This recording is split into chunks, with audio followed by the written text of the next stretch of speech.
Hello guys, this is mother daughter blogger. So সবাইকে স্বাগতম নতুন একটা ব্লগে। তো আজকের ব্লগের মধ্যে আগেও দেখেছি তোমাদের কাতলা মাছের আমি ঝোল, বাট আজকে ঝাল করব এবং একটু অন্যরকম ভাবে। তো দেখতে থাকো রেসিপিটা।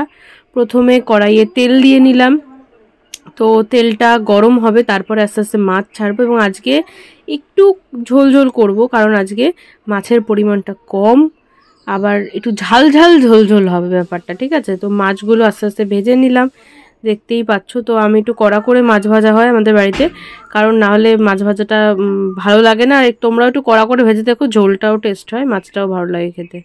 তো কড়া করে এরকম ভেজে নিলাম। দেন তেলের মধ্যে পেঁয়াজ, তারপরে টমেটো, লঙ্কা, আদা রসুন সব কিছু কুচিয়ে দিয়েছি। আজকে আর পেস্ট করিনি। অনেকে হয়তো ভাবো যে পেস্ট করলে রান্না খুব সুন্দর হয়, বাট কুচিয়েও রান্না সুন্দর হয়। সব কিছু কষানোর উপর ডিপেন্ড করে। তো কষাতে কষাতে একটু নুন দিয়ে দিলাম, তাড়াতাড়ি যাতে ব্যাপারটা মিক্সড হয়ে যায় এবং যেটা বড়দের ভাষায় বলে মজে রান্নাটা। তো এরকমভাবে করে নিচ্ছি এবং সবার কাছে সরি চেয়ে নিচ্ছি। আমার গলা শুনে বুঝতেই পারছো আমার গলাটা কতটা বসে রয়েছে, কারণ আমার শরীরটা খুবই খারাপ। একটা 5 টাকা দামের আইসক্রিমের অ্যাকশন 5 দিন ধরে ভোগ করছি। খুবই শরীরটা খারাপ।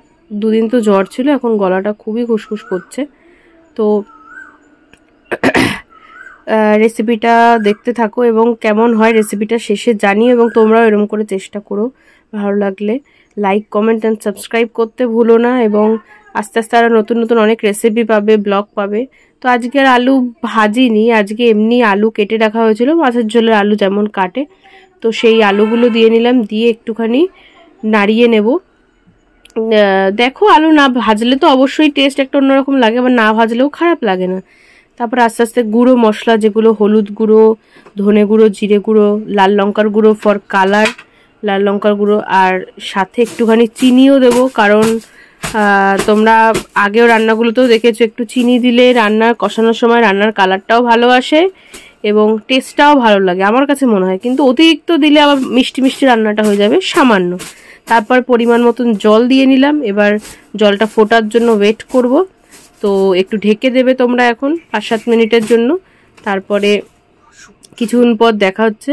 জলটা এতটা ঝোল রাখবো না, টানিয়ে দেব, কিন্তু মোটামুটি এবার ফুটতে শুরু করেছে। ফোটার পর এবার আমাদের যে ভেজে রাখা মাছগুলো ছিল, তো সেগুলো দিয়ে নেব।